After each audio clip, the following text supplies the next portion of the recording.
বন্ধুরা, এই সুন্দরী মেয়েটি প্রাইভেট পড়ার জন্য তার ম্যাডামের বাড়িতে যায়। আর মেয়েটি ম্যাডামের রুমে ঢুকতে গিয়ে দেখে তার ম্যাডাম মোবাইলে কিছু ভিডিও দেখতেছিল আর কেমন জানি করতেছিল। ম্যাডামের এরকম কাজ দেখে মেয়েটিরও শরীরটা কেমন জানি করতে থাকে, আর মেয়েটিও নিজেকে নিয়ন্ত্রণ করতে পারে না।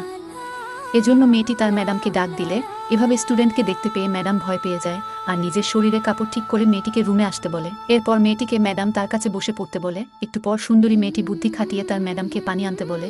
তখন মহিলাটি পানি আনতে যায়, আর এই সুযোগে মেয়েটি তার ম্যাডামের ফোনে থাকা ওইসব ভিডিওগুলো দেখতেছিল। তখনই ম্যাডাম মেয়েটির কাছে আসে আর মেয়েটির থেকে ফোনটি নিয়ে মেয়েটিকে বলে, তুমি আমার কথা মতো না কাজ করলে আমি তোমার বাড়িতে সবকিছু বলে দিব।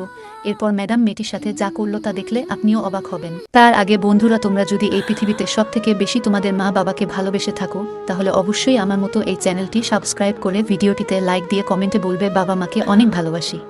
এরপর ম্যাডাম এবং মেয়েটি বাড়ি ফাঁকা থাকার কারণে ইচ্ছে মতো রোমান্স করে। এরপর মেয়েটি ম্যাডামকে বলে, আমরা প্রতিদিন এরকম রোমান্স